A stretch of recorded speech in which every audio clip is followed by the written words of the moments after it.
इस वक्त टोटल 7 मुलजमान हैं जो पुलिस राय के मुताबिक हैं गिरफ्तार किए गए हैं, जिनके नाम सामने आए। इससे अलावा भी मुलजमान होंगे, लेकिन पुलिस राय के मुताबिक अभी तक 7 मुलजमान हैं, जिसमें शूटर थे। बताया जा रहा है कि 5 करोड़ में डील हुई, रैकी करवाई, सारे मामलात। इन बातों में किस हद तक सदाकत है? ऐसे की मेरे से 3-4 कॉल्स हुई हैं, ऑडियो कॉल्स थी व्हाट्सएप पर।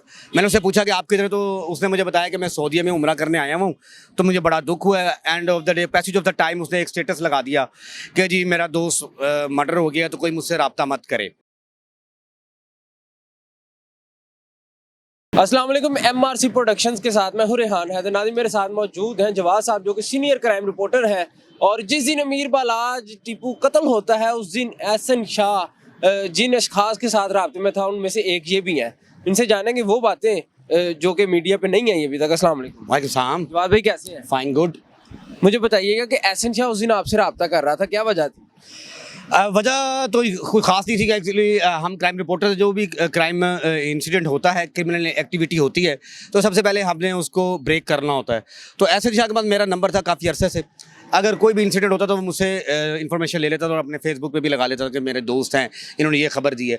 तो उस रात भी यही हुआ, इसलिए मुझे बताया कि ऐसे हाजी साहब पे हमला हुआ है। तो मैंने कहा अच्छा मैं कंफर्म कर दूँ। जब मैंने कंफर्म किया तो वाकई अटैक हुआ था बलाज पर। बलाज के कोई दोस्त भी ज़ख्मी थे, वो एक निजी शादी में गए थे, उनके बड़े अच्छे दोस्त की शादी थी। अच्छा, जब मैं उधर कितनी कॉल्स की एहसन ने आप?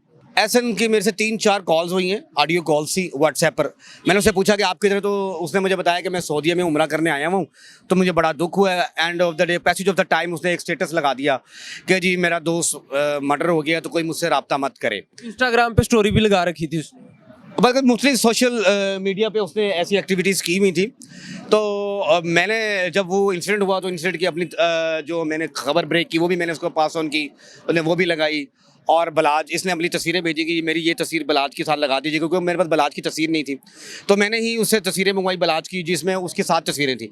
तो अब ये बात पता लगता है कि वो बलाज के साथ अपनी तस्वीरें इसलिए भेज रहा था कि सबको पता हो, मुझ पर शक ना हो कि मैं ये एक्टिविटी में इन्वॉल्व आपको हूँ। फील नहीं हुआ, क्योंकि वो बार बार आपको कॉल कर रहा था, फील नहीं हुआ कि ये क्यों कर रहा है, आपसे कंफर्म कर रहा है? देखिए, फील तो उस टाइम नहीं हुआ। इस टाइम तो मुझे यही पता लग रहा था कि ये बड़ा दुख में है, इसको पता नहीं है, पाकिस्तान से बाहर है। और जब ये वो गिरफ्तार हुआ तो तब मुझे ये फील आई कि मुझसे इन्फॉर्मेशन कंफर्म कर रहा था और कंफर्म करके आगे पास ऑन कर रहा था। तो कोई ये जो बताया जा रहा है कि 5 करोड़ में डील हुई, रैकी करवाई, सारे मामलात। इन बातों में किस हद तक सदाकत है? देखिए, पैसे तो ऑब्वियसली लिए हैं उसने, पैसों के लिए ये गलीज काम किया है। एक जान चली गई, इतनी कीमती जान, तो एक कत्ल पूरी इंसानियत का कत्ल है। तो उन पैसों का जो है कोई नेमे बदल तो नहीं है। उस बच्चे की, 32 साल के लड़के की जो है वो वापस तो नहीं आ सकती ना ज़िंदगी। तो इसने अपने ज़मीर का सौदा किया है, और ऐसे बंदे को इबरत का निशान बनाना चाहिए। बालाज के साथ कभी फिजिकली आपकी मुलाकात हुई? नहीं, मेरी बलाज से मुलाकात बिल्कुल नहीं थी, क्योंकि हम रिपोर्टर हैं, जर्नलिस्ट हैं। तो हमने जो इंसिडेंट होता है, हमने उसी को प्रॉप करके उसकी खबर देनी होती है, निशानदेही करनी होती है।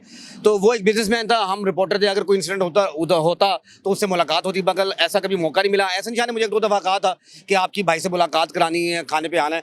तो हमारे पास टाइम नहीं है कि हम उनके पास खाने पे जाएँ या किसी डेरों पर जाएँ। जवाब साहब, बताइएगा कि खबरें गर्दिश कर रही हैं कि एहसन शाह की टिंड कर दी गई है। कुछ लोग कह रहे हैं नहीं, वो फेक फोटो है। आपको क्या लगता है? जब उमर विरक का दौर था CIA, तो उसमें यही था कि उमर विरक सबसे पहले बंदे की टिंड करता ताकि उसको नदामत हो।